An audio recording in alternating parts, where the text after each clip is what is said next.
Hey, look at those guys. Well, legends, people are out and about. That's what it's all about. Saturday morning, it's about 19 Celsius, about 69 degrees. And so, 6:58, right. what else we're gonna do is almost 7 o'clock. My brother says 6:58, and we're rolling up Cochran's Crossing. We're gonna get some clips for you all. Should be interesting as usual.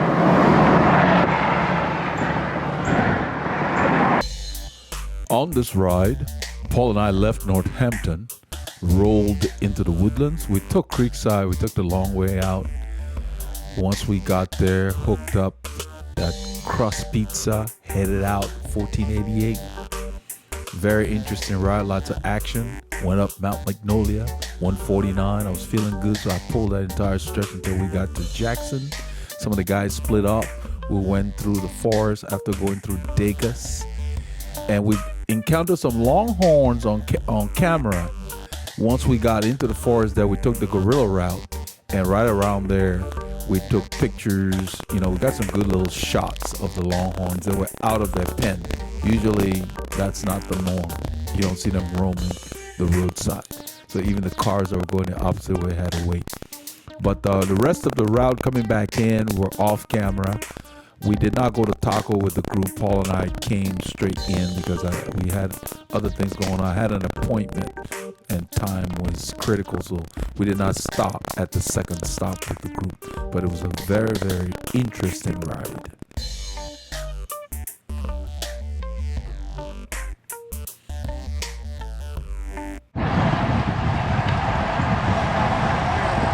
We're on the open road. We're on Cimarron Boulevard in northwest Harris County. We're cutting through, this is Abby's route. I'm up front there. I'm turning right now. Abby's in front. This is Sendera Drive. This area is called Cimarron. It's a neighborhood to the right that we just turned away from. If we had gone straight, it goes into Cimarron. But we're headed west. It parallels 1488, so it was just a little excursion so we could show Mike Barrera the deer. There's a lot of deer in the area. Just a beautiful morning. It's about 19 Celsius. I'm still using the Wahoo Fitness app to record the stats because my Garmin 1000 is under refurbishment, and each thing I fix, something else breaks. The solder has aged, and so I ordered a new main board and all of that. I used to do that stuff a long time ago with my tech background, so it's not for everybody. You gotta know what you're doing, and you gotta have the tools. That's my brother. I did this intentionally. One return for 1088. So, hopefully, in at least a week or two, I should have the part. Everything you order comes from somewhere in China. You know, that's where they have very reasonable manufacturing labor rates. So we use them. They've always built stuff. You know, so a lot of the vendors will design stuff and have it manufactured there. So you get the best prices when you want the parts. And for what they sell these head units for, I've been buying these parts. They're like very, very cheap. The parts are cheaper than what we pay. It cost me less than $100 US to get the main board, the LCD for the Garmin, and they sell those things for almost $600. So yeah, they're really sticking it to us. Yeah. He wanted nothing to do with it because he got that. Back to the ride. He couldn't accelerate. So what I'm telling Paul here is, this is off camera. There was a guy towing a bunch of sheetrock in a bobtail, and he couldn't get going. So I was racing him. He was in the left lane, I was in the right lane on Research Forest. And he wanted nothing to do. He was laughing. I said, come on, man, show me what you got. Of course, I beat him off the line, and I stayed up front because it takes them a while to get going. Doug's taking pictures. That's Doug's shot on the right there in the Rafa kit. And I don't know if we get a close-up of his socks. It's really cool. The one on the left has all these like colorful rainbow-looking bands. And then the one on the right matches the jersey It's more gray, and then his bike has gray in it as well. So he's really matching. So he pulls off, I go ahead and roll through. I'm feeling really good. I have frisky legs again. Had a good training week. In a few kilometers, probably about 10 kilometers, about 6 miles, you will hear Mike Barrera say, as a former naval officer, I really appreciate how you guys squared away your shoes. What he means is that the shoes are not new, but they're clean. And he's a military guy, former military guy. In the military and in other structural institutions like that, you're expected to take care of what you've been assigned. You know, you make up your bed, it's got to be tight. Neatness, because that shows a lot of discipline, you know. And so when he saw that the shoes, the socks, everything sparkling, and then he said squared away. You will hear him say that. But that's the way you need to carry yourself, not just in cycling. Everything you do, take it seriously. You know, the clothes you wear don't have to be expensive. Keep them clean. Let them look good. Show that you care. So I'm just rolling off. I'm just riding. I don't have a head unit, so I have no stats. The phone's in my pocket recording this. But I'm just rolling with the same tempo. And then I look in my mirror and I see the group further back. So I just keep rolling. I'm feeling really good. I'm just riding 200 watts. That's not very hard. But, you know, we're just rolling out. Abby is the mean guy who put the route out for this week's ride. Yes, sir. Yes, sir. We're going to go through the forest. So very, very nice route. Anytime they do more than, let's say 90 or more than 100K, we stay with them longer. But when they stop at Taco after, let's say, 30 kilometers, we keep going. But lately, you know, with Abby planning the route, or if it's Doug, you know, these guys are serious riders, so they don't mess around. Their routes are challenging. It's Saturday. Riding for 2 hours, that's fine. That's all the time you have. But for us, at least 5 or 6. So this road here, Sendera drives, is like a shoehorn that brings us back to 1488. We entered probably about 3 kilometers earlier, and now we're back on 1488. I can see them in my mirrors. I figure I keep it right around 18 miles an hour or something like that. They should be able to catch without much effort.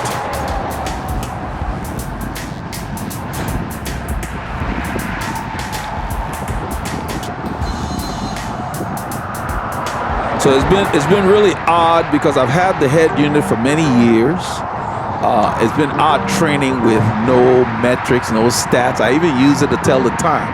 So all I do now is I just look at my phone periodically to see, but I can gauge. I know the routes enough when I train during the week.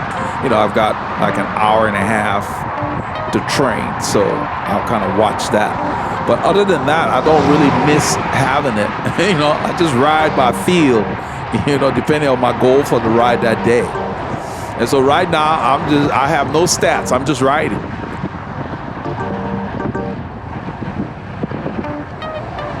So I'm just riding tempo, basically.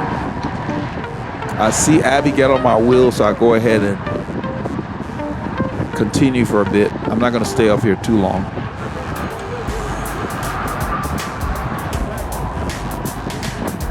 So during the week, I focus a lot on my easy rides, my recovery rides. I focus on how everything fits. The shoe, the bike, my hands, you know, because I spend a lot of time making sure that when I go hard, I on-weight the saddle and on-weight my hands and transfer everything to the pedals. It's a certain technique you have to practice. And so the people I coach will work on that. Because you can get numb hands with a good fit if you grab the bars too tight. This road kind of goes up, so I'm on the top. It doesn't display it right now, but it's a slight grade. And then with the wind. So Abby takes the lead here. So I titled this group cycling or cycling group intervals because in any group you're in, there are going to be intervals. Somebody takes a pull, they're going to change the pace. You've got to be able to respond and keep up with changes in the pace for periods of time. because every work period is an interval. So you're going to get to see how the group affects what you do.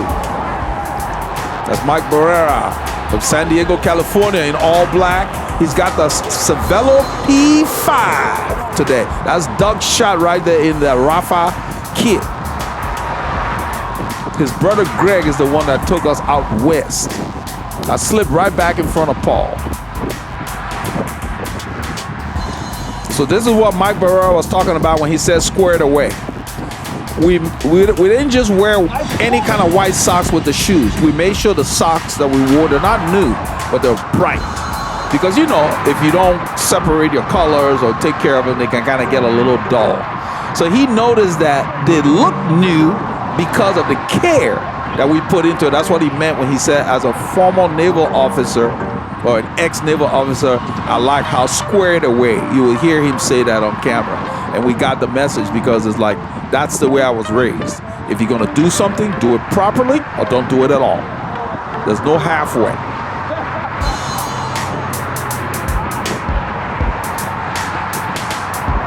So your stuff doesn't only need to look good when it's new. If you're going to keep it, you take care of it so that you don't have to keep spending your resources on replacements. And you can use it for other things. You know what I mean. Take care of what you have, you get more. That's what they mean by that. Doesn't mean you literally are going to be given more, but what it means is you have more to do with your assets instead of continually buying the same stuff because you didn't take care of it. Somebody lift the pace here. Because it looked like they were going to do 2 lines because Doug moved over and then the pace just picked up. So look at my left hand, just relaxed. You got to work on that. Never remember your back dipping so much. I got my hands draped over the bars. You need to be relaxed because you ride for a lot of hours. If your hands are not relaxed, they can go numb if you're grabbing the bars too tightly. So some of it has to do with fit, some of it is a conscious thing. But when you fit it correctly, as a cyclist across the way, he waved at us. If you fit it correctly, it just comes naturally to where you unweight the bars when you put more power to the pedals.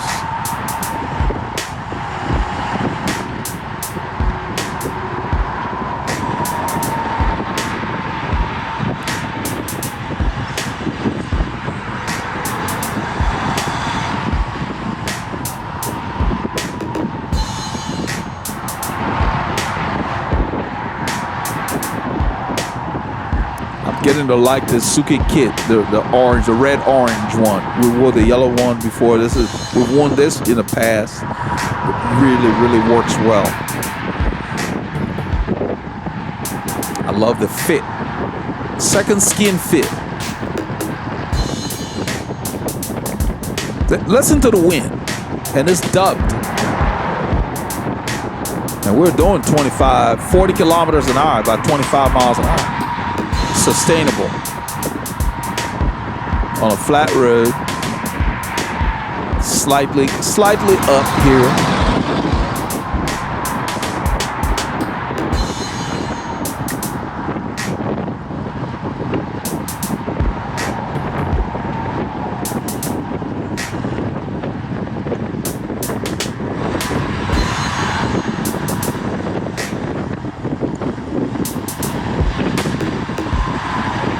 I reached in my pocket to get some food. It just crossed my mind I had not taken a gel this morning. I had only drunk some electrolytes.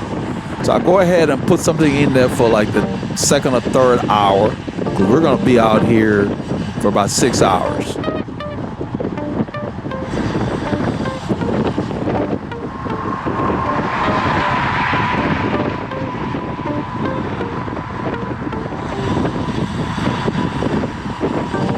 Put the trash in my right pocket because I found that if I put it in with where the gels are and I'm going back for another gel later, if I haven't had a chance to discard it at a stop, it kind of gets in the way. I don't want to spend time picking the wrong packet, picking an empty packet. So whenever possible, I store it. I don't put the gel wrappers under my jersey because they leak if you fold them up wrong. because there's a little bit of stuff left in them after you had the contents. So I put them in my pocket and keep them standing upright, because I hate for that stuff to leak. It's sticky when it leaks. There's a guy parked on the side of the road. He actually moved over for us. He had been maneuvering before we got there. The road kicks up a little bit here. It says 1%. You feel it more than anything. And all I'm cognizant of is the gearing must feel right. And there are certain times when you feel like you want to push a reasonable cadence. There are times when you want to rev it up a bit. You got to pay attention and listen to your body. It's different for everyone. Get to know yourself.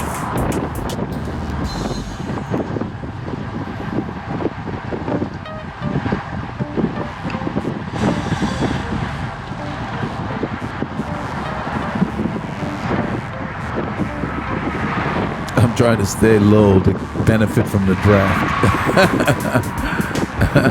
There's a reflector. That's what I'm pointing out for the riders behind me. There are reflectors over there. They're not fun to go over. I end up actually dodging. I think I hit one or two when we get to Mount Magnolia coming up the overpass. And you'll see me use my hips and move the rear wheel around some of them. This is a small little 2%er, I think.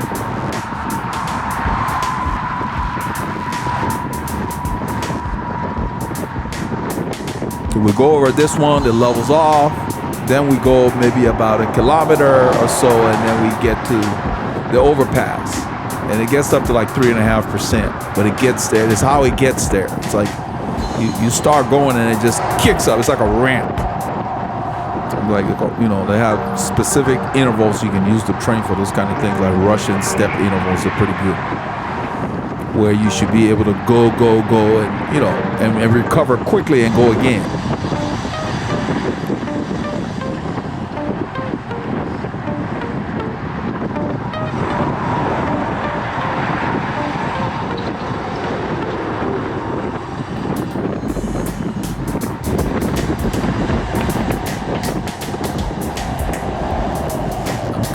I'm cleaning the mist off my rear view mirror. The dew point is pretty close to the temperature. The temperature is at 69 Fahrenheit, about 19 Celsius. And whenever that happens, you have fog, you have mist, you have a lot of moisture. That's what's going on. So I have a lot of condensation, and with the sun hitting that mirror, I couldn't see very well. So I just use my thumb and roll it down, and it makes a big difference. And you will see in about probably 8 kilometers we'll come into the fog on Jackson Road.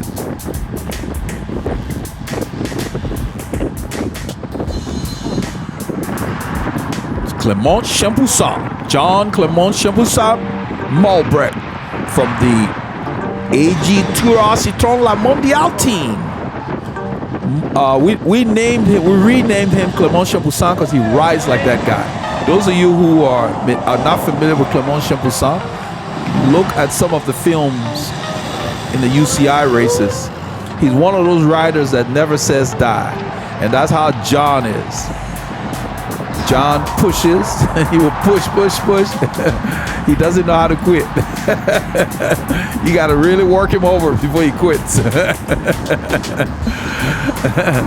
And just his riding style, he loves raising the pace on the overpass. You will see in a little bit, we're approaching Mount Magnolia. We'll call it Mount Magnolia. I think it's just a name. I heard Mark Kate say it the first time. I think it's just a name, they dubbed it. You know, probably a sarcastic name or something, but we don't have any mountains here. We got little bumps, but we got enough. You want to be strong, you can work on it.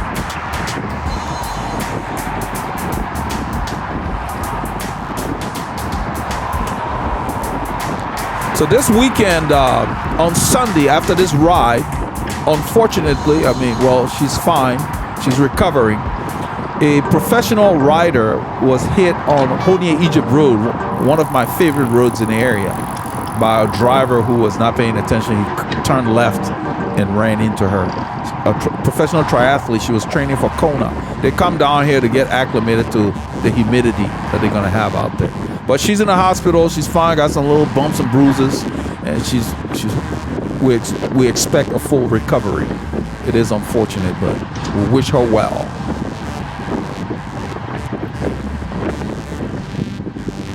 She's from Britain. She took second in the last World Championship, so she's a very promising triathlete. So somebody raising the pace here. See, 500 and some watts. And this is what I was talking about. You got to be able to go, recover quickly, and go again. Now they've backed off. Whoever it is has backed off. And then I think in a little bit when we get up there, it's Darren. You can see him up front. So now right here, John comes by. I spot him, and I just get on his wheel. Then you will see Mike Barrera will pick up my wheel. Right there. That's how it happens. You want to be on the train, you got to take. So what happened is Darren, we just passed here, when John went up there, John tried to give Darren his wheel. Darren laughed. He just laughed. And I couldn't figure it out. You were here, I was talking about it. And then John would tell me, oh, I tried to give him my wheel. Well, I think Darren was doing an interval. Okay, and he was done. He was done with that work, and he didn't want to keep going. That's why he laughed. I think he laughed because he knew somebody was going to come. Because, you know, John always comes on the hills. But he went hard, hoping to hold that off as long as possible, but he didn't finish the hill, you know. That's the way you got to do it. You got to work, and then you keep working, and you improve over time. So John pulls off the front. I go ahead and take the lead as we go in this corner and just keep things rolling. Mike Barrera is on my wheel. John slips back. I don't know if John gets behind me or... Okay, a couple of riders go by now. He's going to get behind. I think in a little bit he will go back up there. So I'm not sure why he let us go. Because now he's going to go back up there. Because I backed off a little bit here. And then John comes by. When I see his wheel, I go ahead and get on it. And we pull away again.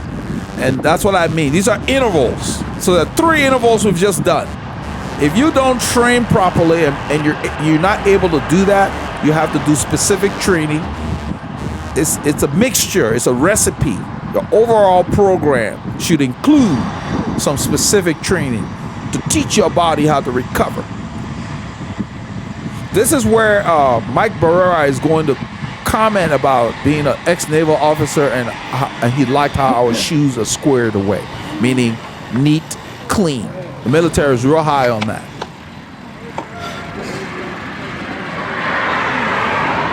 He would tell Paul.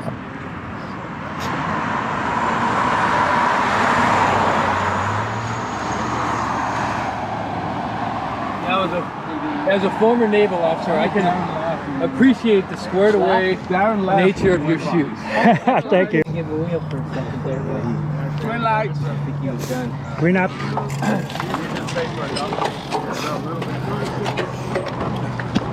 gonna show me a clean pair of heels? So you hear Mike asked me, are you going to show me a clean pair of heels?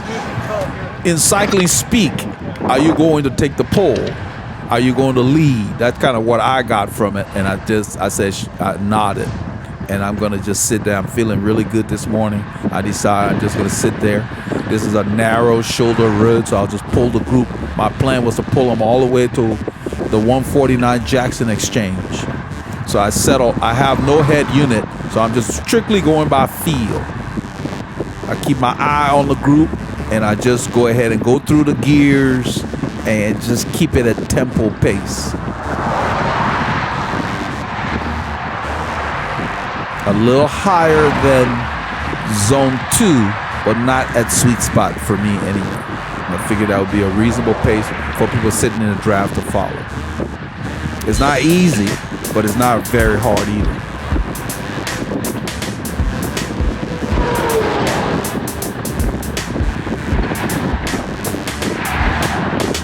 So this is Abby here. Abby, that light is nice and bright. So Abby was kidding with us when we showed up. He said, oh, I got the memo. I got the colors, but I didn't get the right jersey. Yeah, his colors are close to our kit. It's got that orange going on in there. He's got a Lecole jersey on. And I told him, I said, yeah, Fabian used to have a lot of Lecole kit. Fabian's a rider that was around here. He's in Europe right now. And he's been in Europe for a bit. So he's one of the hammerheads from the WCC boys. So after those 3 intervals that I counted out, this is an opportunity in a groove ride where make sure you drink, eat something, take a gel, whatever, because this is steadier in this section here. I just kept it steady, but I kept a decent pace. The watts appear to be staying around 200 watts. I have no feedback. I was just riding. So I just sat up there and just kept it rolling. Kept my eyes open for obstacles, of course, to give the guys early warning. You can see the fog kind of setting in, like we're riding into a foggy area now. And then when we get to Jackson, Mike Barrera would say, man, I haven't experienced any fog here, because where he's from in San Diego, they get fog all the time, because they're on the Pacific coast. That stuff rolls in off the water. That's a regular occurrence for them. But I think this is his first experience down here with fog. I told him, yeah, the weather's changing. So fall is in the air. It has been a bit hot over the last couple of weeks, because we are in fall. Fall started the 22nd, but the weather does not feel like fall. It starts out like fall, like, 18, 19 Celsius, but then it gets up to like 33 C, which is like 90 Fahrenheit. We have a southwesterly flow of wind. Basically, it's like desert air, so it heats up quickly. But I'll take it. It's very pleasant in the mornings.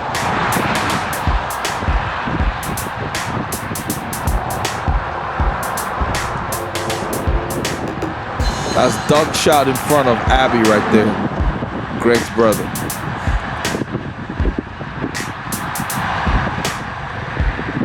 So we had quite a few strong riders in the group today. It's nice. And in about probably, I don't know, maybe about 20 kilometers, we get in the forest, and the Texas Longhorns are loose. And those boys got some serious, big longhorns. It was amazing. So it was great that we got to capture it on film. You'll see it. It was right before we ran out of power in the battery. The cars were leery of them. We approached them, and the cars had stopped. They were headed south. They had stopped. They would not drive through those cows. So once we got through there, they scattered and got, they got on one side of the road.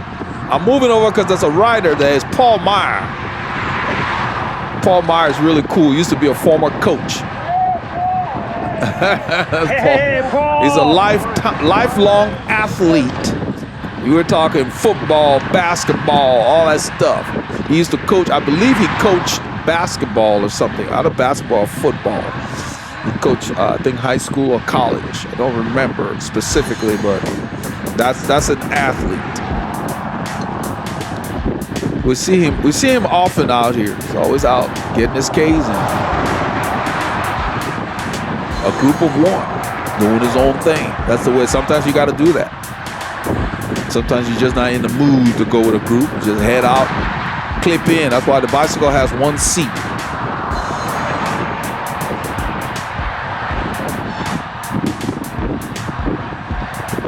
And that's Mike's bike making that noise when he brakes. It's been that way for a while. A lot of times there are so many causes of those discs rubbing, contamination. That car is blowing at the other car that was passing because he moved over into incoming traffic to pass us. He went a little over the yellow line. All he had to do was he could have moved over to the right too instead of blowing. It's like, as they put on the road here in Texas, drive friendly the Texas way. A lot of people don't get it. They get too self-absorbed, take themselves too seriously. Share alike.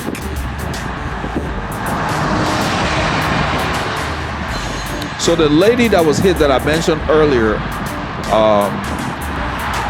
The driver was an elderly driver going to church. He just simply really, as the Australian says, smits. Sorry, mate, I didn't see you. He just did not see her. And we do see a lot of triathletes, whether professional or not. We see a lot of them with no lights on their bikes. This is the reason we put lights front and back. That front light blinking really makes a difference because the bicycle is very small. And sometimes drivers are not really focused on the road.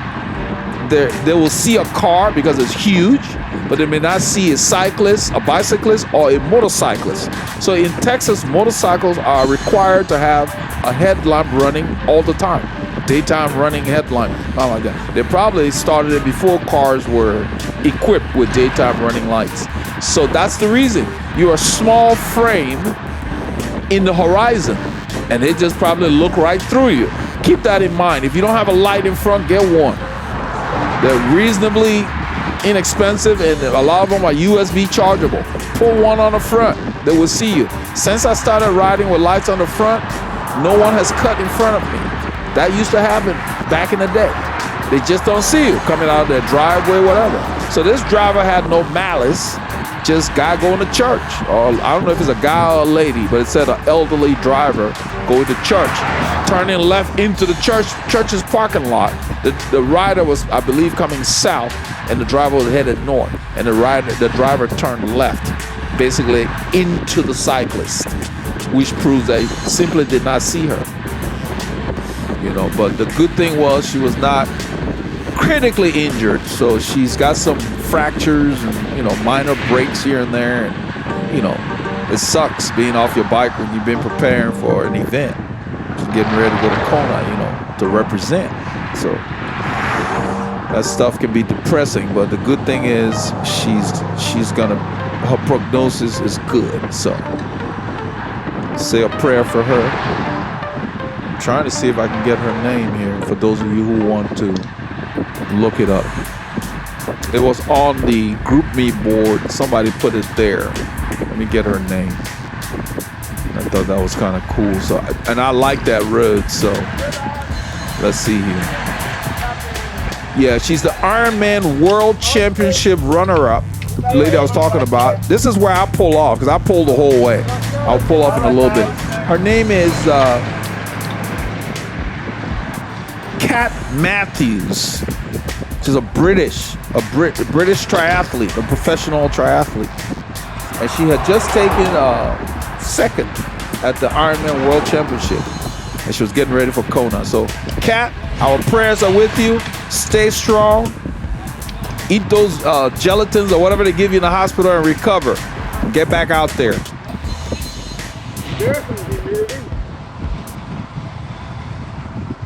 So we're very vulnerable in every way because our vehicle is not 4,000 pounds of steel. I pull off and then Paul leaves a gap, so I slip in. I don't need that much recovery, you know. I want to work on these rides. When I'm feeling good, I want to work. I want to get home tired, so I stay up to the front. But what I was saying was that we have a vulnerable vehicle. The light on the back, you can see mine's flickering like that. Get the kind specific for bicycles that are designed to get the attention of the other road users. And then I have the similar one on the front that's white, that has a flicker to it, got like a pulse or whatever. I don't just run it steady, I have it moving. It does make a difference, especially people coming out of their driveway, because that's our most vulnerable area, in my opinion. People turning in front of you that didn't see you. And you know, you're at speed 20 miles an hour. You're probably doing 27. You know, those triathletes are fast. And she was in a group with some other professionals, and so the good thing was they were there. They called the ambulance, and the guy mentioned that the ambulance got there quickly.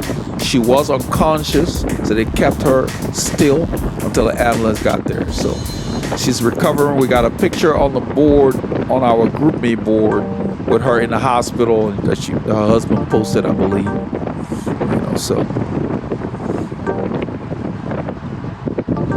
it's unfortunate that it happened on my favorite road home in Egypt, but that's the way it is. It can happen anywhere. It can happen on your front, on your street, right in front of your house. So you just gotta be as safe as you can be and get busy living and get out there. So just take the necessary precautions. So I think a light on the front and back is effective, and I think every cyclist should have that. We do see some cyclists sometimes in twilight in the morning, and you know, the sun's not up yet, no lights. And, you know, and drivers are not looking that intently. Think about it. They can't see a motorcycle sometimes. You know, our machines are even sleeker. So it's clear that's what happened, because there were other riders she was riding with. You know, those guys don't draft because their event is like you can't draft. So they train that way. They leave some distances between each other. So they were all there. He just didn't see her. So he probably turned behind one of her friends and right into her. She said all she saw was a car and she doesn't remember anything else. And the car was smashed. She ended up, the windshield was smashed on one side and there was a huge dent. So there was a heavy collision. Don't let that deter you. I did not say this, so oh, cycling's dangerous. Well, you know, everything in life has its issues, but no, all you gotta do is be cautious. Be as cautious as you can. And watch those cars. So I believe that, yes, the driver was at fault, because had that driver had a signal on, she probably would have seen it and been more leery. Like, this guy's gonna turn. Is he stopping? You know what I mean? But you know, we have a lot of drivers that don't signal. They act like it's a secret. You know, so that's unfortunate. But the good thing is, she's going to be fine. There are other races out there, Kat. You'll be back.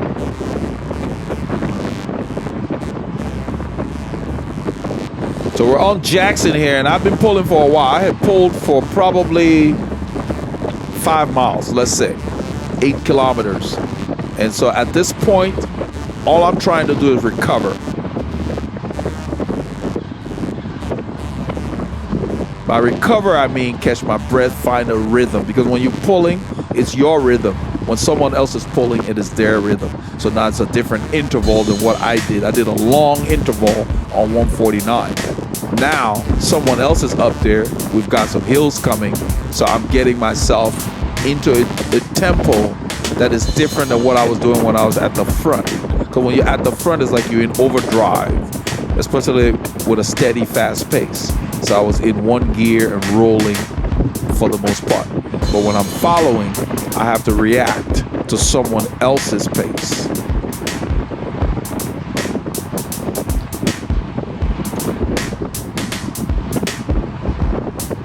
We have a nice tight formation here.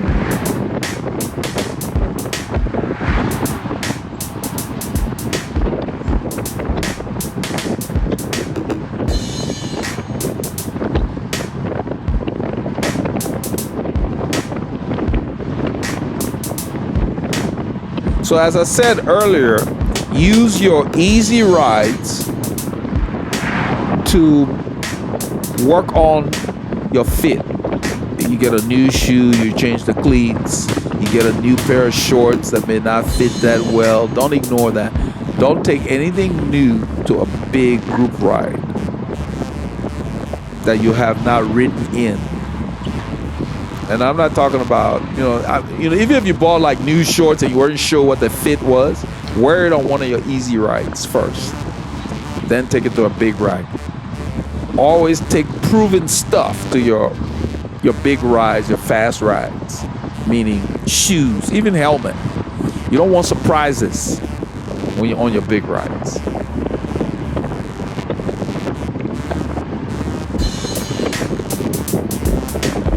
This is what I was talking about. The pace is changing. We're going slightly downhill here. And I believe that must be Mike Barrera up there. Yeah. Because we were doing like 27, 28 miles an hour a little while ago. Going downhill.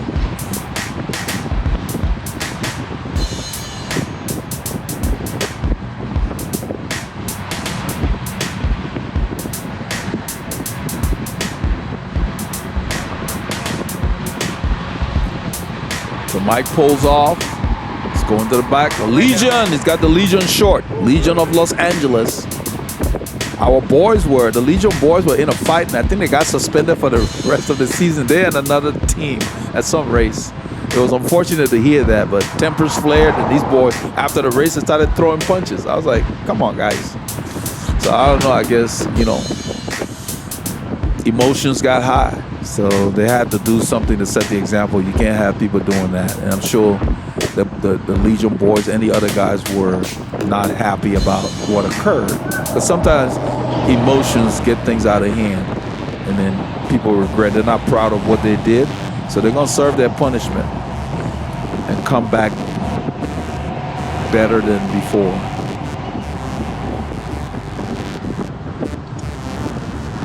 So John Malbrecht is pulling right now. And we've got a lot of wind here. I experienced it when I was pulling on 149. You know, where the wind is coming from the west, you know, west in our face, because this road kind of angles. But you hear it. I've got it dubbed, but you can hear it. So it's hitting us pretty hard. So we're working. I'm trying to get low because both of the guys in front of me are smaller than I am. Doug is bigger than John. So I got a better draft on him. But this situation here, the wind is not in front. It's kind of swirling around. Look at those cows hanging out over there. That's nice. So we're in the fog. There's Abby back there with his light flashing. That's what I was talking about. You see that light? That's effective. That light on Abby's bike. That's what you need. Those drivers turning will see you. Because our vehicles are too small. They don't see us. And if they don't see you, it's not like you're a pedestrian that can just stop. You know, that's the thing. You're not walking.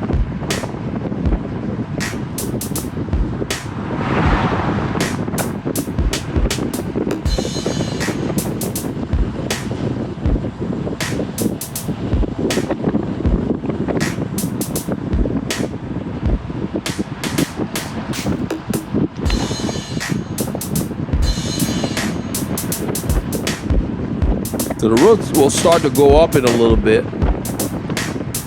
You saw me take a drink a little while earlier. When it crosses your mind when you're riding, if you think about drinking, drink. You think about eating, eat. That's your body's way of telling you you need to put something in there. Even if you're not hungry. If it crosses your mind, there's a reason it's crossing your mind. It's almost like your body's reminding you, hey man, your brain is saying, get some fuel in there, get some water in there. So it's always good to do that. So as a habit, I just periodically drink a little bit at a time. So you're never behind. Plus, it's better to carry the water in you than on the bike anyway.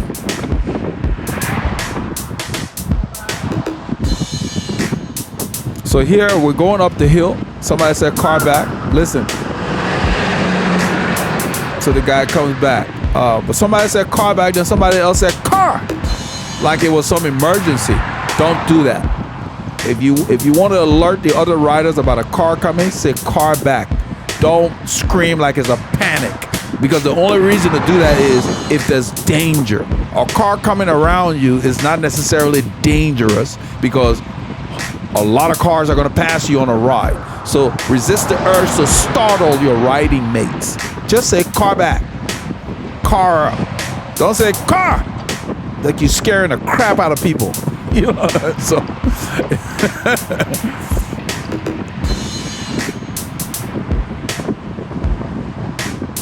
so what I usually do is I say car back, and then if the rider does not move and I see the car coming, I say coming around, to let them know you might want to close it up because he's coming around, so you can have more room. There's no point in letting a car pass you real close if you can move a little over, you know. So that's something like that. Car back, car up. It's just a notification. Don't be scaring everybody by yelling that thing with panic in your voice. If you want to yell it, you can say car back as loud as you want, but not like you're saying it with fear. Because people get startled, and it's like when you startle people, they got to react. They got to see where the danger is. So keep that in mind. So we're going up here. Doug lifts the pace a bit. You can see the watts going up. We're finishing that little bump. It's going to level back off. And you see where it curves to the left in the distance. It's going to dip down. Then it kicks up a little bit before we get to 1486.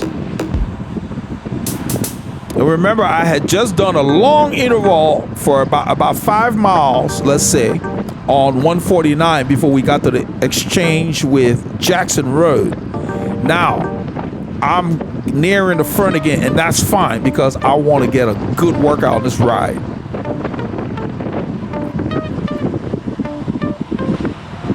So for instance, if you had done what I did, and let's say you had to get in the line early, and when Doug is done, you don't have to stay there. As soon as he pulls off, you could just pull off as well and let the next person take a pull.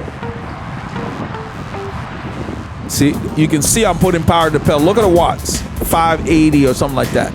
Doug is spinning that gear up this climb. It's about 4%, and we're doing 23 miles an hour.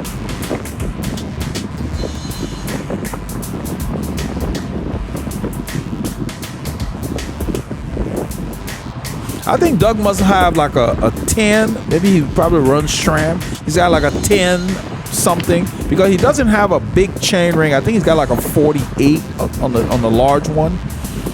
And I can tell because his chain ring's smaller and he's further down the cluster than where I am. So I think he's got a different combination similar to what Mike Barrera runs. Mike Barrera runs a 48 one by. So he's done, and I checked. It's clear. Clear. So depending on your fitness in this situation here, if you had just pulled, then you got back in the line early, and then someone pulled, and you got there and you felt like, man, I still need to catch my breath, you would pull off with Doug and not stay here. I'm staying here because I'm fine, and I'm waiting for everybody to get back together. In a little bit, somebody would say, we're all here. Then I would give the thumbs up. I'm looking in my mirror. You see me look down, I'm looking in the mirror, because at the turns, everybody's not together. Once we get back together, then I will resume. And not having the head unit, I got nothing to go by other than just feel. All together. See, somebody said all together, I give thumbs up, meaning I got you. Because with this wind, sometimes you don't hear it. So all I try to do is keep the weight on those pedals and off the saddle and my hands.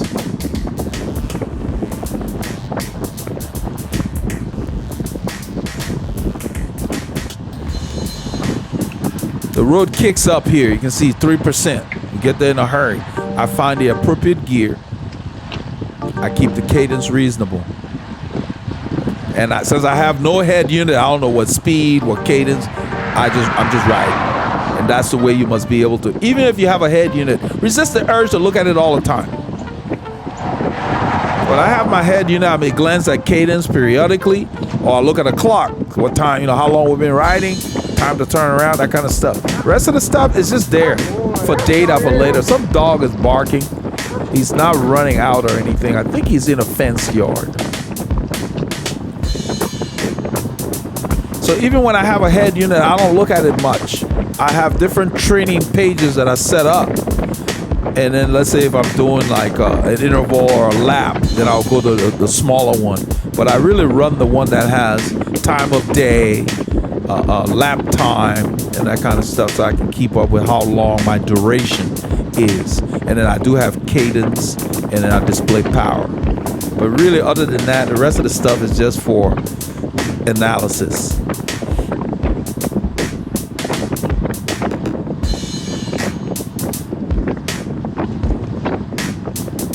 In a little bit, when the road gets a little wider, I'm going to pull off and let Paul take the lead.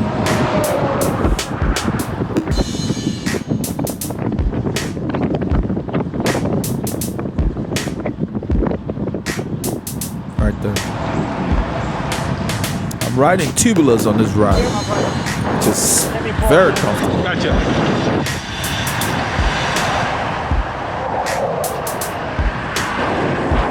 There's Abby. Nice bike. Michael Barrera from San Diego, California. Legion fan. That's John in the red. The funny thing is, remember, he's wearing red. He forgets he's wearing red when we see those bulls. And I told my wife about it. She said, the red is not necessarily a trigger for them. I'm like, yeah, but most of the Matadors, they use red. She said, but they use other things. I'm sure they do. But I'm like, and we're hanging back. And off camera, he's like, that's why you guys were hanging back. Because he's got red and he's going between those bulls. Somebody lets me in back here, so I slip behind Doug. Doug's got a puck helmet on. I've got the puck. I don't have the Omni. I used to have an Omni. It's the puck helmet is very, very cool. It lets a lot of air through there. I wear it on my hottest rides. All my helmets are very, very well ventilated. I have a Lamar. I think that's what I'm wearing on this ride. That's the one the movie star boys were.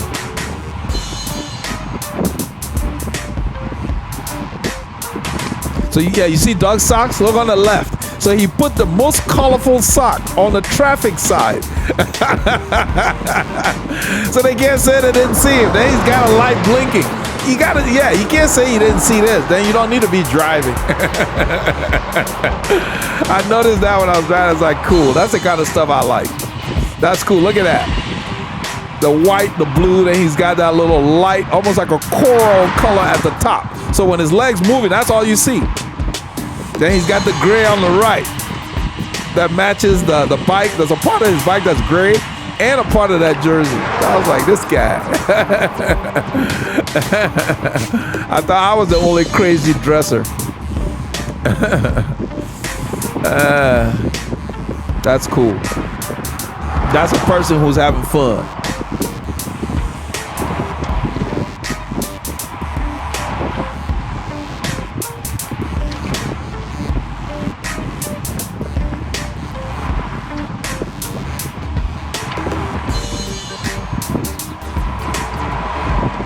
And that's a Blvd. He's wearing a Blvd jersey. That's one of those for long distance rides. Got like 5 pockets. Got like a big zippered one on the back. I like those when you're self-supporting yourself on a long ride. You can carry more stuff. I think it even has a pocket on the front chest, on the breastplate.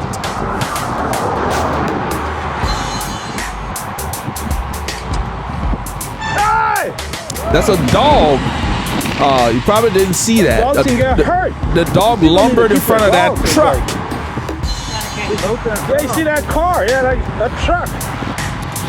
That truck, fortunately, that truck did not hit the dog. That dog was lumbering towards us from the opposite side of the road, and the truck driver was paying attention, so he slowed down, didn't hit the dog. And I said, hey, to distract the dog so he wouldn't get in front of us. But that's what I talked about on one of our other videos about these owners not keeping their dogs secure. These dogs get hurt. Just slow they down, walk man. around. We lost a few people after that dog. Yeah, I told them to slow, but Paul didn't hear me. Paul's pulling. They didn't slow down. So That's we just what I'm saying. kept These going. people need to secure their pets, man. That truck almost hit the dog, and it's unfortunate for these poor animals. You know, they get injured, and it's just so. But anyway, the driver saw him, so the driver hit the brakes. The camera didn't really capture the dog. He ended up going behind me because we had gone past him by the time he got to our lane.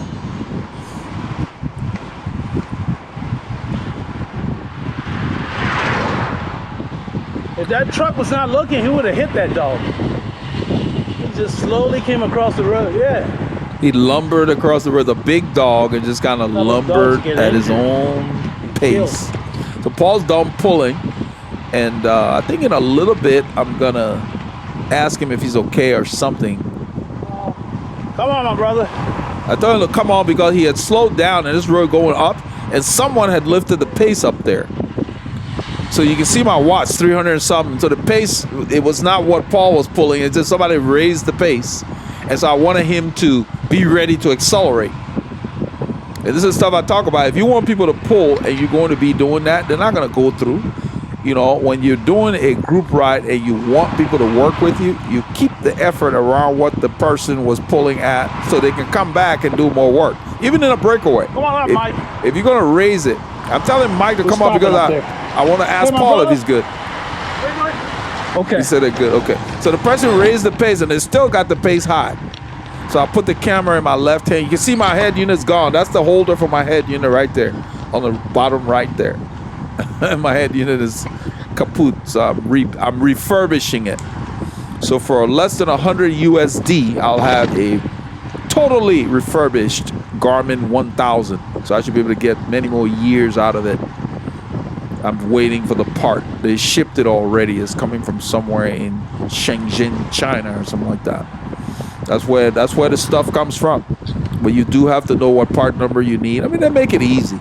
It's just, you know, they even put the pictures of the part so you can see it if you know what you're doing. It's not that hard.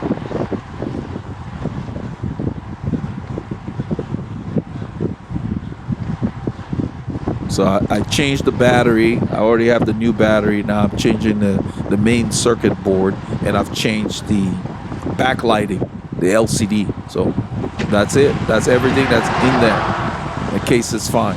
So it'll be a brand new Garmin for, you know, that's $85 US. I don't use that stuff that much to keep up with the latest and greatest. They got the 1030 Plus out there right now. What I like about it, Paul has one. The text is bigger, it's easier to see. But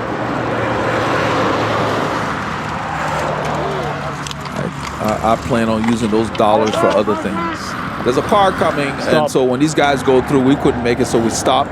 Then they let us through. Oh, that's nice. They stopped, both of them, so I thanked them as we go through. We're stopping at this store over here, the 105. That was pre-arranged. It was an early stop for us, and that's another reason we did not stop at Taco on the second stop. You would hear Mike asking, "Is there another stop before Taco?" This is this stop, and then Taco is like mile 50, 80 kilometers into the right. That would have been the best stop for us because I still have a bottle and a half. Paul's asking me about the battery. Whether we need to switch it because we got a spare battery. Sometimes the sun hits it and it's hard to see. Look at that sun. So we got to get in the right light. So we stopped here. Then we found out the bathrooms weren't working, so we went in the woods. And then so when we switched, these tires, man. I'm running the tubular, and I've just fallen all over in love with tubs, as they call them. That's what we used to use when we competed, but it was too expensive. Is this the last stop before Taco? Yeah, and that's after the force. Yes, Taco's. So yeah, Mike was asking. So we're on 1486 here, heading towards Dacus. We've gone through Mount Mariah. We decided to film here. This is a chip seal road, so you're working for every kilometer an hour that you get. What I was talking about is back in the day with the sew-ups or the tubs, when I competed, I didn't have to buy them. We were sponsored by a bike shop, so it wasn't out of my pocket. I enjoyed riding them. I loved the ride, and I was experiencing it on this ride. The tubs soak up the bumps so much better than clinchers. You don't have an increased chance of pinch flatting. You know, everything about them, they're just right. They're more compliant. It was a whole different experience. I'm riding Continental Competition tubular tires because, you know, they got less expensive ones that probably not as round.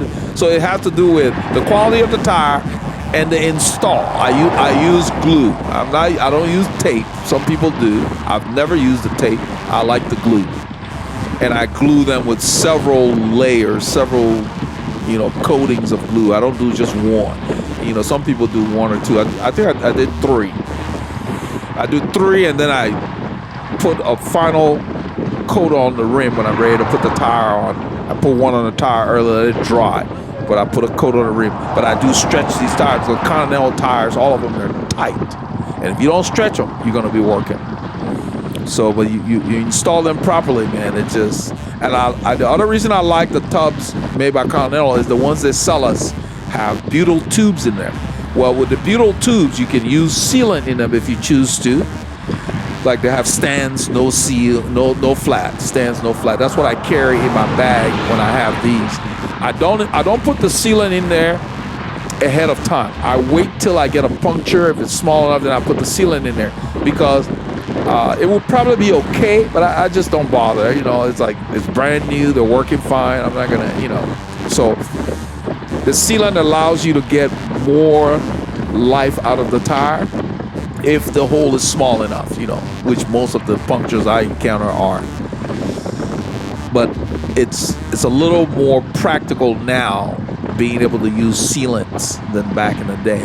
And so I use the butyl because the latex, when they deflate, will glue upon themselves. With that sealant, they will split when you try to reinflate them. So if you're using latex and you put sealant in there, make sure you keep it inflated because the latex loses air quickly. The butyl is just like the regular clinchers. They last. So you don't need to be airing them up every day per se. And then run the right pressures that work for you. Don't follow just what the manufacturer says. Try differently. I don't run high pressures in them. They want you to run, I think 140 or some ridiculous thing like that is recommended. I'm not going to run that much. I put 100 and I believe 105 in the back, and I put 100 in the front, and they run fine.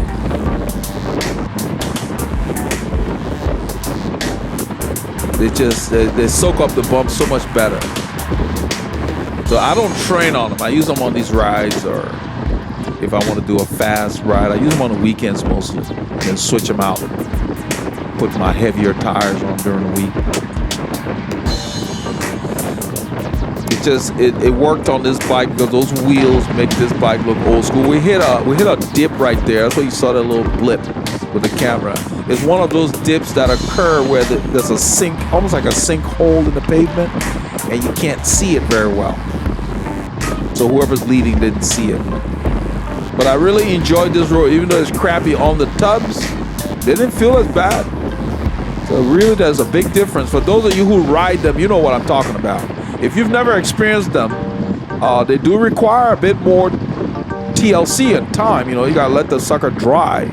So I don't do the whole week program where some people let it sit for a week. No, I let it dry about 24 hours. It's plenty. You know, some people can use them right away. I mean, sometimes you have to. If you don't corner very hard, it should be fine. But I get them to where they're stuck to the rim. I can do whatever I want. I have to worry about rolling a tire. If you ever have a flat with tubs, you can ride on them without damaging your rim, and they don't fall off the rim like clinchers do. So even in the pro races, some of the riders will continue riding until the team car gets to them. So had I not used them in the past, I probably would never have bothered finding these. But just they make this bike look age appropriate, meaning that they're wearing shoes that were made for these kind of bikes. Yeah, it's a steel bike. We got some shiny spokes, aluminum hub, polished aluminum hub. You know, it just worked. Gave the bike a different character.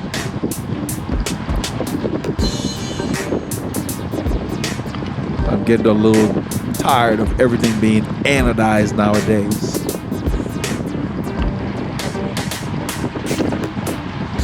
They already can't see us. I don't know why they're making all our components black. You know, and sorry, mate, I didn't see you when they hit us. So we need more shining bling bling on the bikes. Spread the word.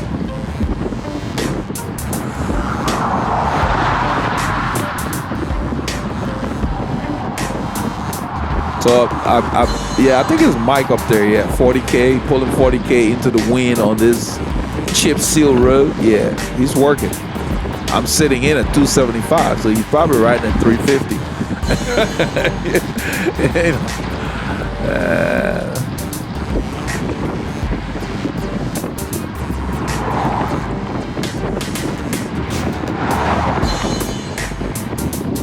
and because it's a long ride, there will be countless intervals. You want to resist the urge to just put it in a big gear and flog your legs.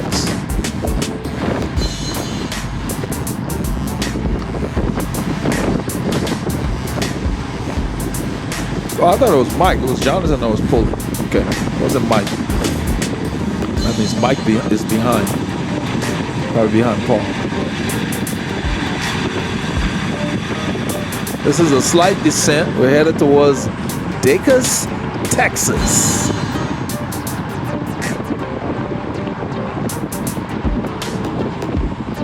You got to get out of town if you're going to do any kind of serious riding.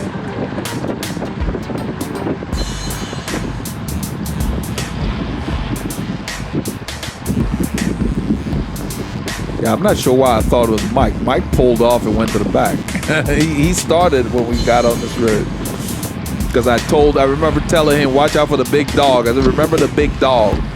The dog that jumped out at us. Look at those spokes. Look how beautiful with the sun hitting them. Look at that. Yeah. The bicycle is a simple machine. We have to resist the urge to keep complicating it.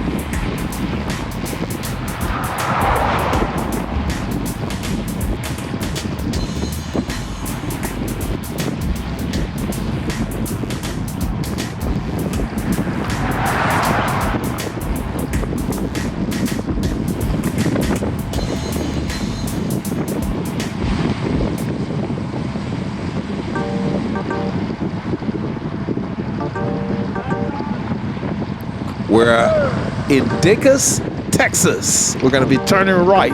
This is store right up to that building.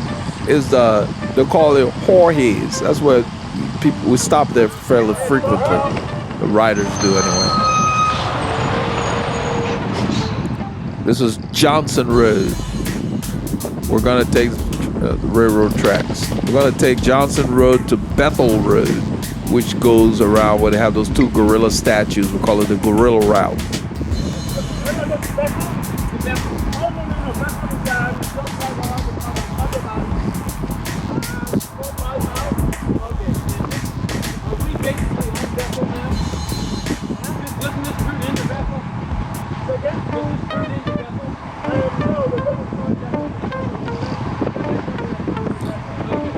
So Mike Barrera is asking Abby, does this turn into Bethel? Are we on Bethel now? So Abby told him that no, we're gonna go, it's probably about 5K, maybe 3 miles. We're gonna turn left onto Bethel.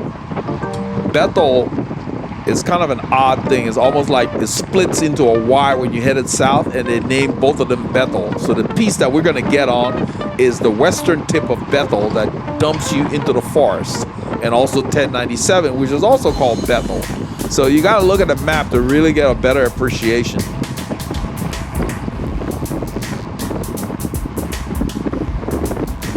Look at that sun, beautiful.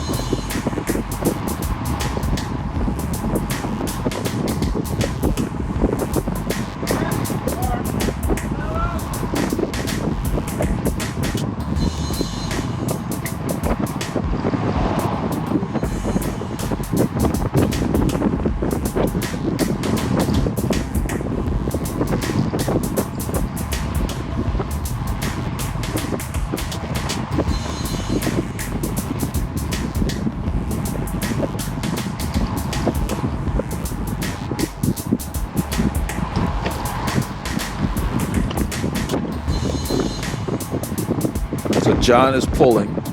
John Clement Champoussin, Marlboro. The AG2R Citroën La Mondiale team. I love saying the name of that team. La Mondiale. That's Abby rolling to the front to let them know that we're going to be turning. Because even though he puts the map out there, not everybody clicks on that map and studies it in detail. I'm very much into details. I get into anything, I want to know it A to Z. That's just the way I'm wired.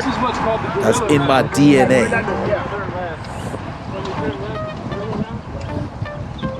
So when we turn left, it's called Bethel Road. This is Johnson Road. You go straight, Johnson Road will hit the other piece of Bethel that they call 1097. So Bethel is like a fork. You know, so we're going to turn left on the western piece of Bethel that will take us up into the forest. And this part of it is kind of crappy for about probably 5 kilometers, then the pavement improves.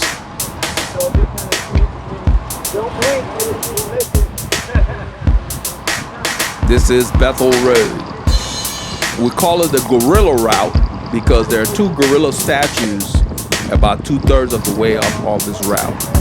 The job pulls up, and then James take over. Now, I'm gonna comment on here. When you're pulling, don't pull to the point where when you get off the front and someone else takes over, you get dropped. Because pulling is not a race. You're pulling, so you go through and try to just stay within yourself, because you know you don't have to match what the other person was doing. But then if you get up there and you feel like, man, I can't do this too long, get off the front. Don't be a hero. I've said it before, we have a lot of riders do the same thing every week on these rides. They pull, then they get dropped. And so I always wonder, what's their goal? If you're going to pull, and then when you pull off, you get dropped, you should not have pulled, one, or you should not have pulled that hard, or you should not have pulled that long. Never pull and then get dropped. You're better off just sitting in the wheels. I'm standing because the road is really bumpy. It saves your wheels. You don't have to true them that often. Takes the weight off the rear. And you see how I'm swinging the bike? You see how the saddle's moving left and right? When you stand, if the bike is not swinging, and I'm not swinging it consciously, my legs are taking the bike for a walk. If that bike is not moving like you see, then you're inefficient out of the saddle. The bike must be moving like left and right. That means you're pulling up on each stroke. That's the whole benefit of being attached to the pedals.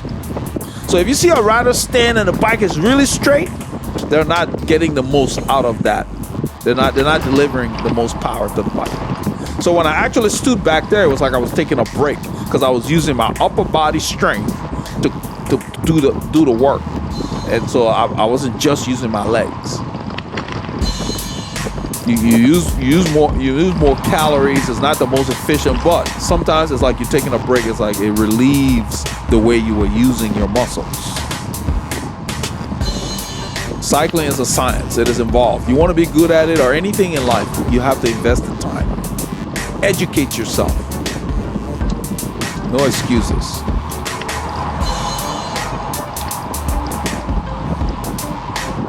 I'm doing 300 watts here. So that says that, okay, if I'm doing 300 behind, that means he's killing himself up there. And I'm thinking, okay, we've got a long ride to go. We're not even at 80K. So we'll see. I have it in a large gear. You see my cadence, 80, thereabout, because the road is bumpy. He's done. He's looking behind. I'm not going to raise the pace. I'm going to actually drop the pace, because I don't want to be up here. I've been pulling too much. There are other people that can pull, and there are certain people in the group that have not even pulled yet. So I dropped the pace to encourage people to come around me. I'm going to stay a little to the right. So I think right around here, I think Doug is going to come on the left. I'm slowing down. I'm actually slowing down, because I want somebody to come up.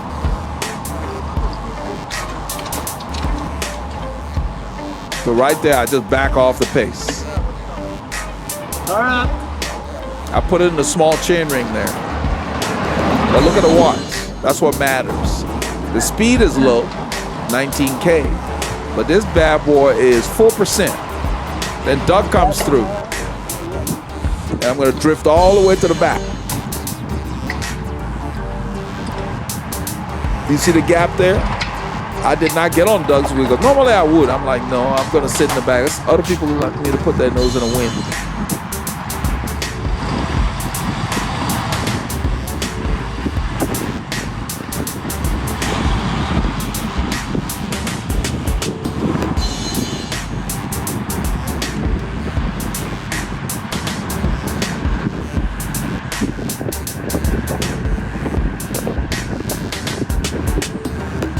Full natty bra. Those of you who watch Dorian Rider, you know what that means. Full natty bra. If you don't, put it in the comments. I will put the link for Dorian Rider. You can go watch some of his videos. That guy tickles me. Full natty bra. That's what you're watching here. We work out, eat, sleep, recover, come back and do it all over again. Full natty bra. Those of you who know what that means, put it in the comment when the video is released, and then I will see if you really know what I'm talking about. Full natty bra from Dorian Ryder.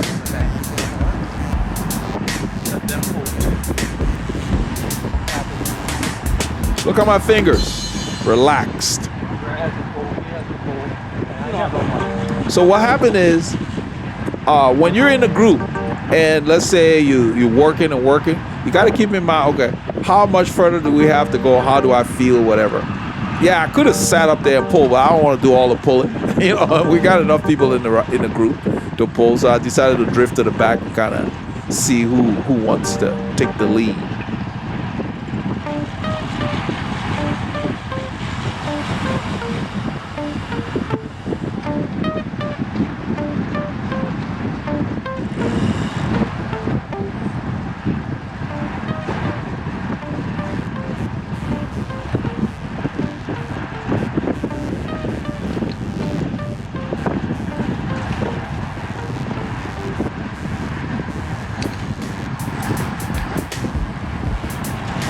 This road kicks up, especially when we get near where it dumps us into the forest at the intersection with the other piece of Bethel that they call 1097.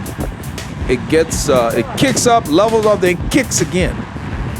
And we know these roads. See the pavement is beautiful now. They should have done the whole thing.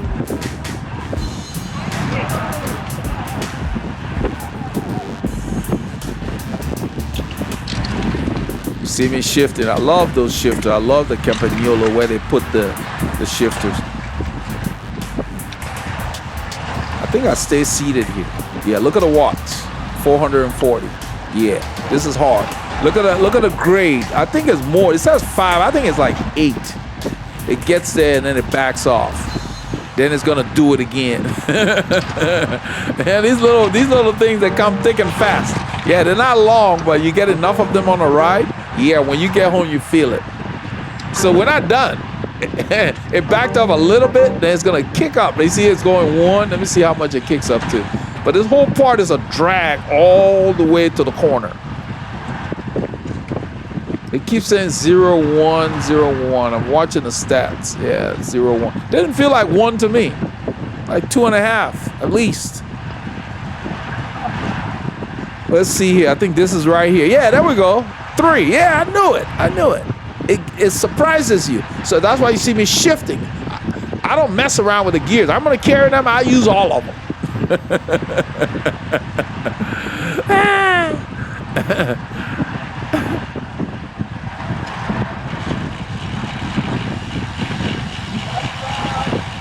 Yeah, this is where we hit 1097 now.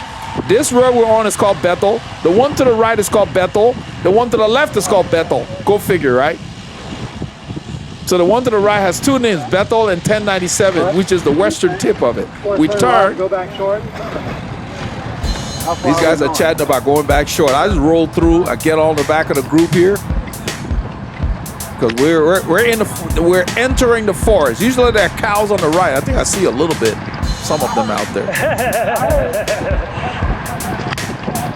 And this part of the entry into the forest once again has choppy pavement. So you got to read the road. Saves your wheels.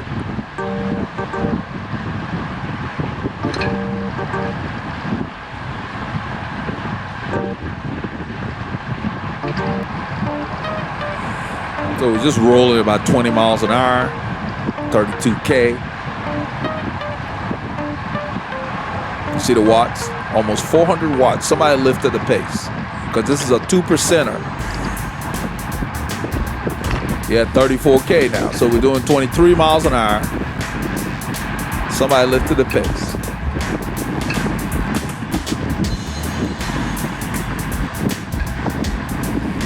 I'm focusing on making sure I stay in the draft, keep my cadence up. Because we got a lot of ups and downs when we get up to 149 coming south. I like that road too.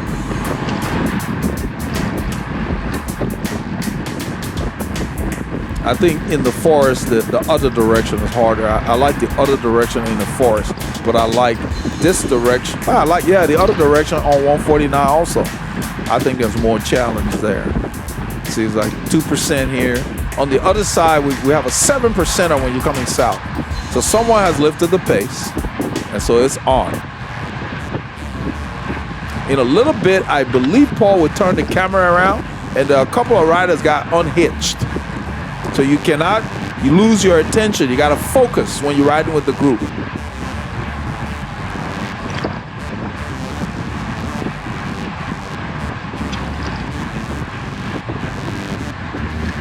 See the watts? 400 watts. You're working.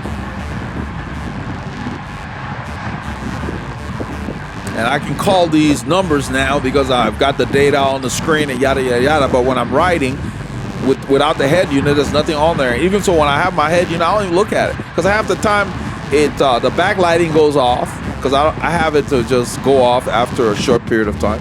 So, you don't have time to look at that stuff. You just need to ride. Pay attention to what you're doing. When you get home, you can get on your computer. There are two riders way back there. They get saved because we get stopped by the cows.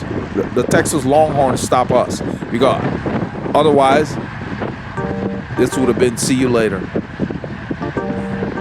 Because they weren't paying attention. They don't have the fitness. They probably should have turned with those guys at 149 I did earlier. So when you're riding with a group, save your energy. Don't be a hero and kill yourself pulling it in. Then you fade, because only you know how you feel. You see how I'm using my hips? I'm dodging all those little ruts. I'm looking for the smoothest patch to ride on. That's how you prevent punctures. You put them off as long as possible. You're going to get them. But if you read the road, it's not going to be very often.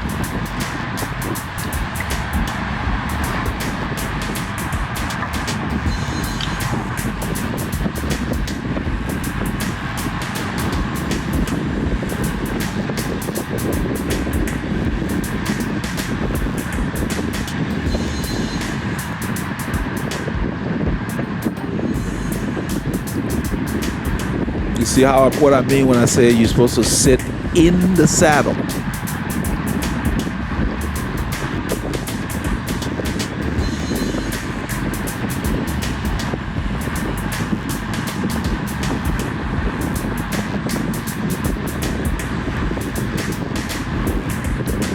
The saddle is your anchor. You actually push on that saddle when you're delivering power, and then once you get it going, that's it. And when you sit properly and when you fit it, you can stand and sit. One motion. And you're on your sweet spot each time. You don't have to look for it.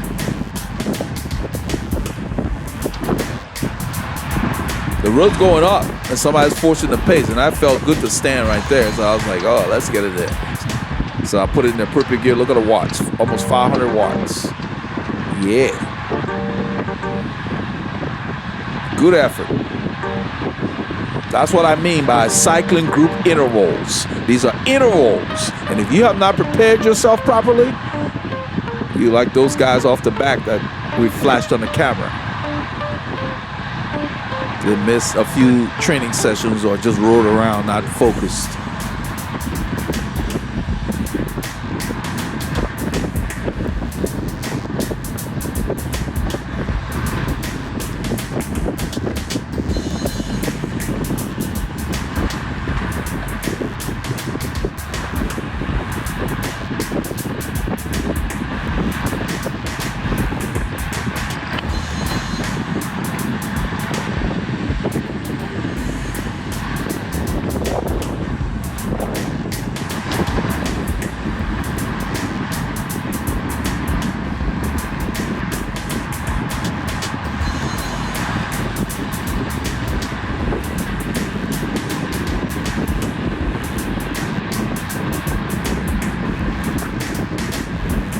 At this point, we have no idea that these cows have broken out of their pen or their fence or whatever. And this is something that I've never seen. So it was a nice treat for us. We just focused on riding in.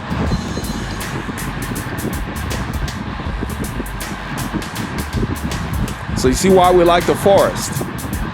Bethel is quiet and it's up and down. in both directions.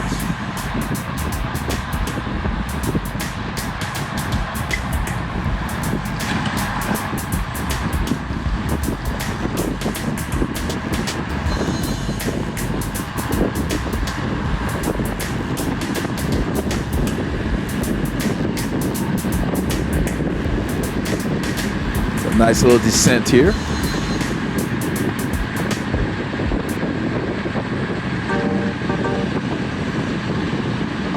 We're doing almost 30 miles an hour.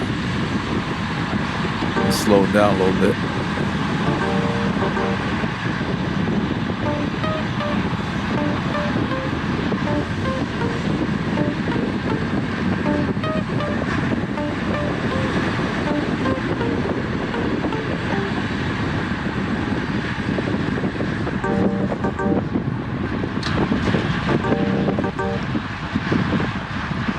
I think it's somewhere around here.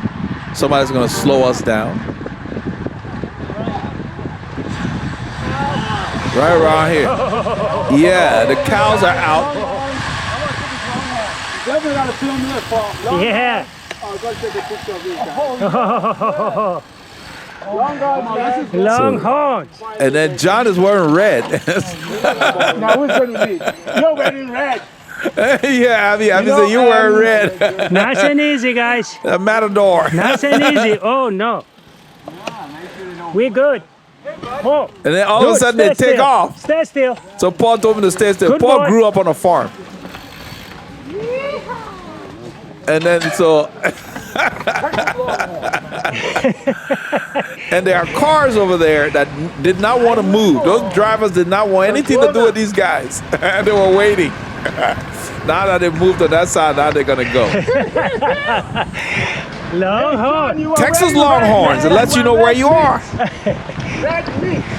Mike, I'm getting off here.